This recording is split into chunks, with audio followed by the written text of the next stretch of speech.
Cérémonie de récompense pour les bâtisseurs de l'économie africaine. Une vingtaine d'entrepreneurs et hommes d'affaires confirmés ont été consacrés pour leur contribution au développement de l'Afrique.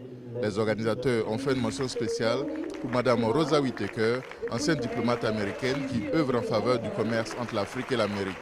Comme elle, les lauréats ont conscience que ce sont les Africains eux-mêmes qui vont développer le continent. Le port de Point-Noir aujourd'hui peut être des premiers ports de la côte occidentale d'Afrique à recevoir des navires comme Emmames qui ont 14 000 conteneurs.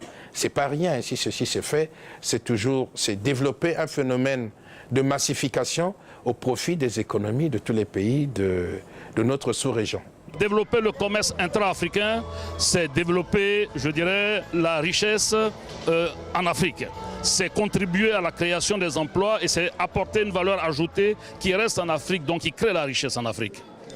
Les lauréats veulent également que les jeunes retiennent comme message que seul le travail leur permettra de se réaliser et devenir à leur tour des bâtisseurs de l'économie africaine.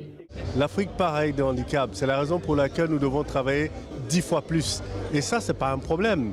Parce que quand on travaille 10 fois plus, évidemment, à un moment donné, on devient 10 fois plus fort. Les bâtisseurs de l'économie africaine se veulent être un grand plateau de consécration des hommes et des femmes qui font l'Afrique.